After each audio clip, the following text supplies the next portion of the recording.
"Ah, help me, don't let me get sucked in."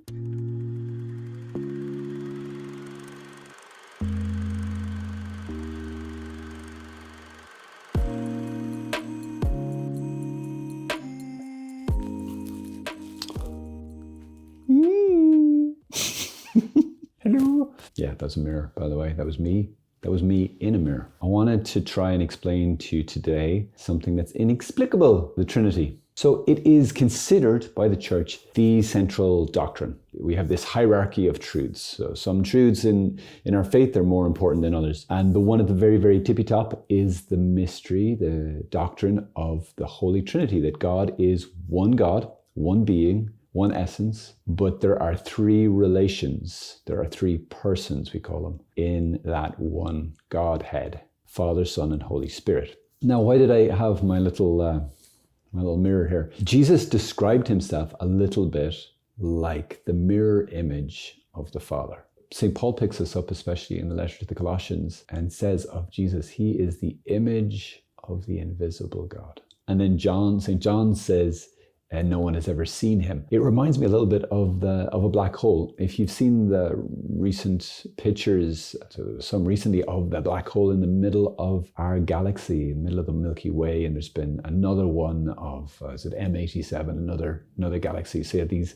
pictures that are actually of radio waves from these black holes. And that apparently every single galaxy, of which there's 100 billion, at the heart of every single galaxy there is a black hole. The cool thing about that picture of the black hole is it's not actually a picture of a black hole, because that would be like having a picture of the Invisible Man. If he's wearing clothes, you would see clothes, right? I go, aha, I infer from the fact that I see clothes but not a face or a person, that there's a person in there but he's invisible. The images of the black hole, it's not actually the black hole we're seeing, it's the particles and the light that's sort of flying around, even just the event horizon, not even the black hole, like the actual substance of the black hole. It's just the place where the gravity gets too extreme, so nothing escapes. So it's the stuff that's kind of flying around going, "Ah, help me, don't let me get sucked in." That stuff is what we're seeing. Interesting, right? When you look at one of those black hole images, you're going to go, okay, so we can see something of what's kind of around God, almost like angels in the court of God, around and go, "You're amazing." But we can't actually see him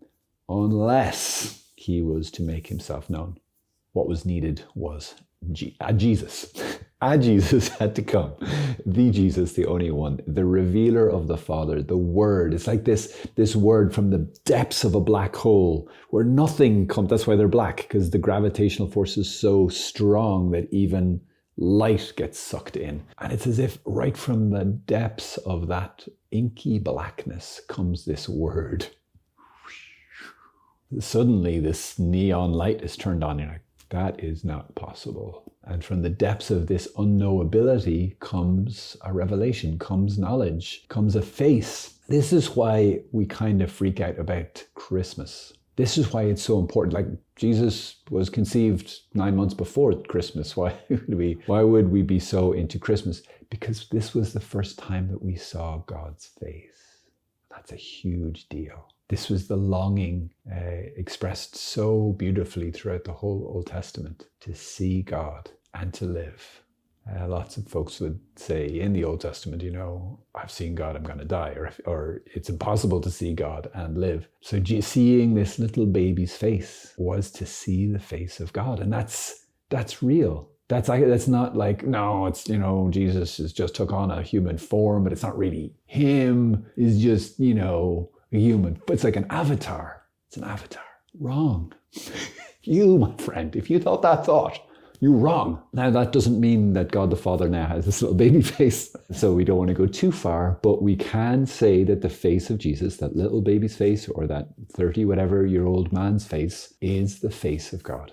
Now, this is really important because often we can have like, oh no, I like Jesus, that sort of attitude. Oh no, Jesus, I'm cool with Jesus. But the Father, harsh. And we've got all of these right connections and triggers probably from our parents and our teachers and all the rest of it. And then we dump all of those on God the Father. Not sure about him. He's a bit quiet, probably stern and angry, Old Testament style. Nope.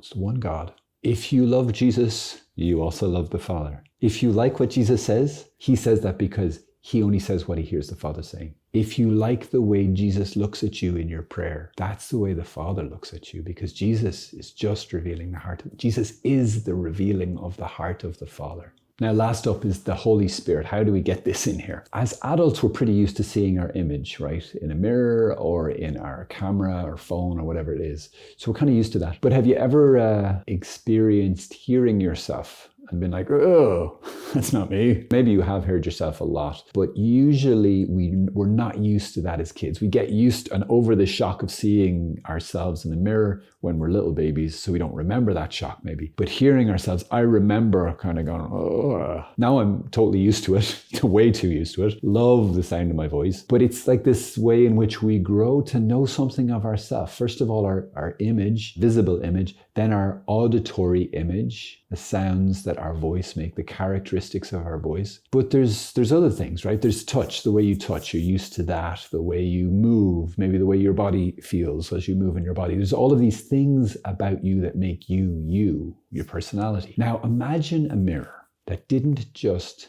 reflect back your visible image. It wasn't just to reflect back light rays. It also reflected back a voice and also a smell and also a personality. Imagine a mirror that was so perfect, it reflected back everything that you are, not just like an image following you, but as an actual person. Now, it might be kind of hard to imagine, but hopefully you can see like there's different ways in which you and aspects of you are mirrored back, yeah? So if something could fully express and contain all that you are, it couldn't just be a mirror image, it would actually be a person, right?